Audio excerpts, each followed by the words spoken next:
नमस्कार दोस्तों, मैं सतीश सुमन आपके अपने YouTube चैनल श्रेष्ठ भारत में आपका स्वागत करता हूं।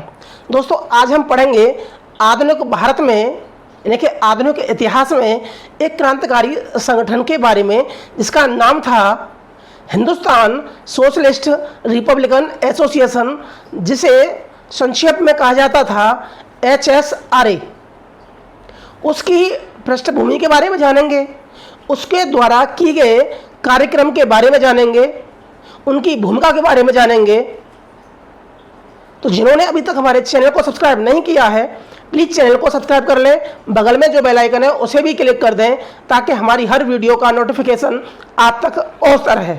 इसके बारे में जानने से पहले हम इसकी पृष्ठभूमि जान लेते हैं कि आखिर इसका गठन क्यों किया गया, क्या वजह थी, क्या कारण थे, उसके बारे में जानते हैं।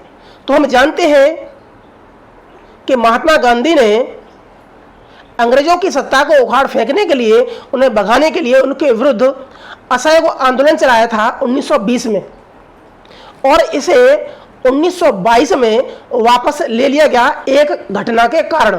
क्या थी वह घटना? तो घटना थी गोरखपुर के चौरी चौरा क्षेत्र में क्रांतिकारियों के द्वारा एक थाना फूंक दिया गया था, जिसमें 22 पुलिसकर्मियों की मौत हो गई, यानी कि 22 पुलिसकर्मी इसमें जलकर मर गए। इस हिंसक घटना से आहत होकर महात्मा गांधी ने 1922 में वापस ले लिया। महात्मा गांधी के द्वारा असहयोग आंदोलन को वापस ले जाने के फैसले से काफ़ी लोग आहत हो गए। वो मानते थे कि हम पूरी मेहनत से, पूरी लगन से, अपनी जान पर खेलकर इस आंदोलन को यहाँ तक लाए। जैसे ही वह सफल होने की कगार पर था कि महात्मा गांधी ने इस आंदोलन को वापस ले लिया। महात्मा गांधी की इस विचारधारा के खिलाफ दो धड़े बन जाते हैं। मोतीलाल नेहरू और चित्तरंजन दास ने एक अलग से अपना पार्टी बनाई, जिसका नाम रखा गया स्वराज पार्टी। रामप्रसाद बिस्मिल ने 1922 में कांग्रेस के गया अधिवेशन में महात्मा गांधी की खूब आलोचना की। जब क्रांतिकारियों को लगा कि महात्मा गांधी के अहिंसक नीति से अंग्रेजी सत्ता उखड़ने वाले नहीं हैं, तो उन्होंने इसके लिए कुछ और सोचा और उन्होंने एक नए संगठन बनाने की योजना की। सचिंद्र नाथ सान्याल, रामप्रसाद बिस्मिल, योगेश चटर्जी, चंद्रशेखर आज़ाद आदि क्रांतिकारी अक्टूबर 1924 में कानपुर में इकट्ठा हुए और उन्होंने एक नया संगठन बनाया अंग्रेजों के खिलाफ, जिसका नाम रखा गया हिंदुस्तान रिपब्लिकन एसोसिएशन, जिसे संक्षेप में कहा गया HRA। इस संगठन के उद्देश्य थे कि सशस्त्र क्रांति के माध्यम से अंग्रेजी सत्ता को उखाड़ फेंकने तथा संयुक्त राज्य भारत के नाम से एक संघीय गणतंत्र की स्थापना करना। जब क्रांति सशस्त्र थी तो इसके लिए शस्त्रों की आवश्यकता थी, धन की आवश्यकता थी।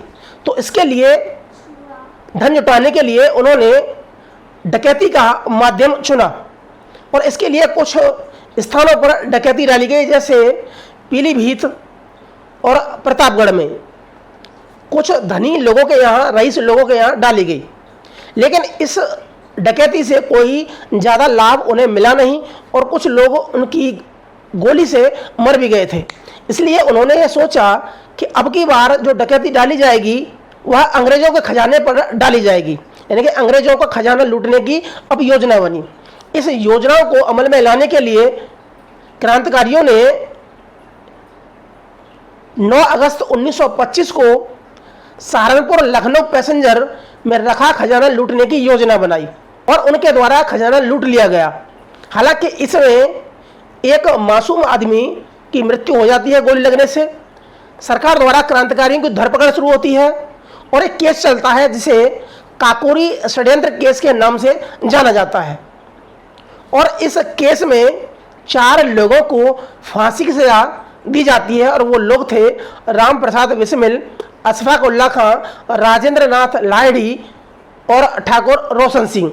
इनको भिन्न भिन्न जेलों में, यानी कि गोंडा जेल में, फैजाबाद जेल में, गोरखपुर जेल में फांसी दी जाती है और 4 लोगों को आजीवन कारावास के तहत काला पानी भेज दिया जाता है अंडमान में।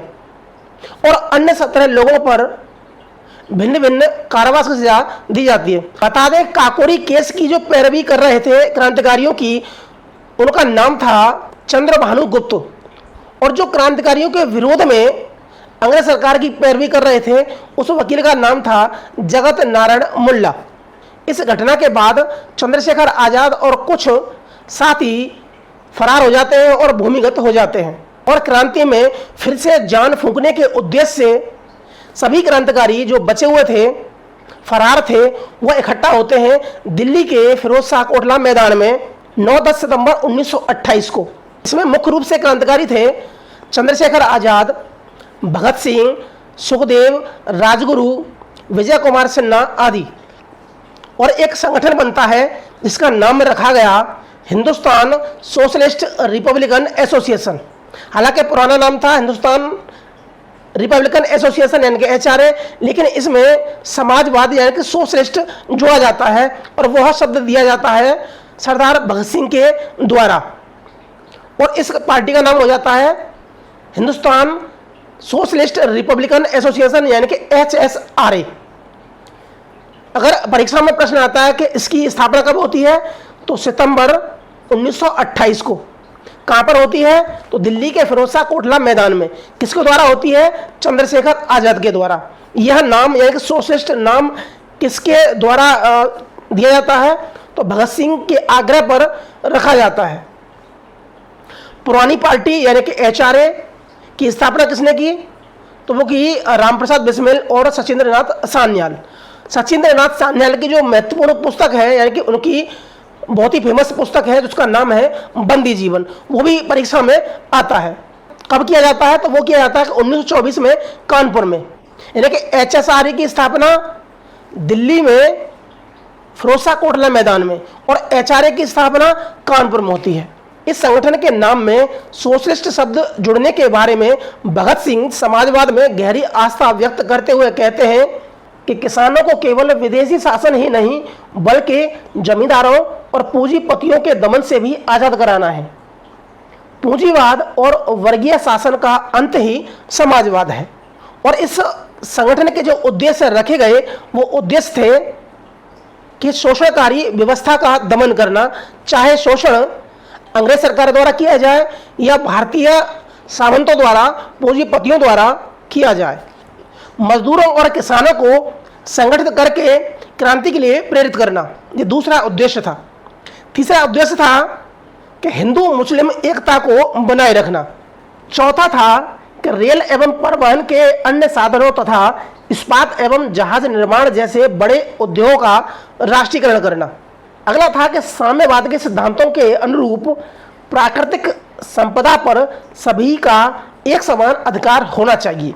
यह था समाजवाद। भगत सिंह के द्वारा जो शब्द था उसमें कहा गया कि जो भारत की सारी प्राकृतिक संपदा है, भूमि है, खान है, कोयला है, जंगल है, उन सभी पर कुछ पूंजीपतियों का जो अधिकार है उसका भी अंत कर देना चाहिए और समस्त भूमि को, समस्त संपदा को सभी लोगों में समान रूप से बांटा जाना चाहिए। यह समाजवाद है। छठवां उद्देश्य था कि सार्वभौमिक मताधिकार और समाजवादी सिद्धांत पर आधारित गणतंत्र शासन की स्थापना करना। ये थे उनके उद्देश्य। अब हम जानेंगे कि इस संगठन ने क्या कार्रवाइयां की। 30 अक्टूबर 1928 को लाहौर में लाला लाजपत राय के नेतृत्व में साइमन कमीशन का विरोध किया गया, जिसके परिणाम में जो कप्तान था, पुलिस कप्तान स्कॉट, उसके द्वारा लाठीचार्ज किया गया लाला लाजपत राय पर, जिससे कुछ समय बाद यानी कि 17 नवंबर को लाला लाजपत राय की मृत्यु हो जाती है। लाला लाजपत राय की मृत्यु से आहत क्रांतिकारियों ने बदला लेने की योजना बनाई और बदला लेने का जो समय रखा गया वो ठीक मृत्यु के एक माह बाद रखा गया, यानी कि 17 दिसंबर 1928 का दिन था। और योजना थी कप्तान स्कॉट को जान से मारने की यानी गोली से मारने की, लेकिन गलती से एएसपी सैंडर्स की हत्या हो जाती है, उसको गोली लग जाती है। सभी क्रांतिकारी फरार हो जाते हैं, भगत सिंह आदि कलकत्ता पहुंच जाते हैं।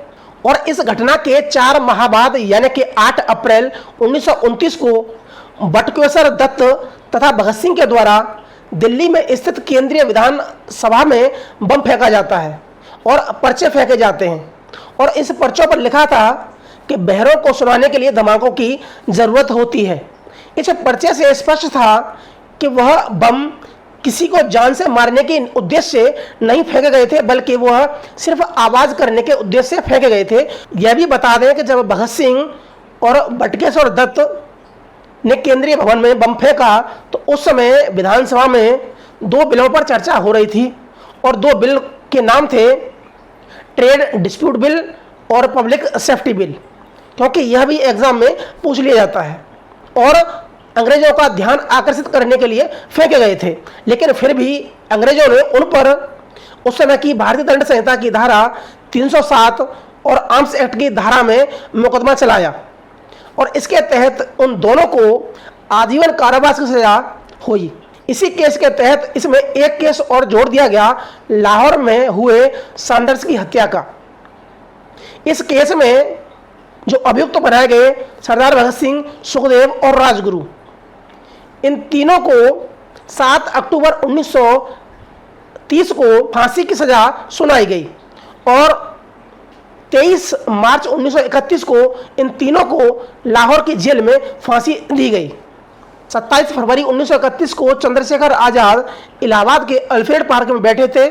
वीरभद्र तिवारी नाम के एक मुखबिर ने उनकी मुखबिरी अंग्रेजों से कर दी और पुलिस वहां पहुंच जाती है और उस मुठभेड़ में चंद्रशेखर आजाद शहीद हो जाते हैं।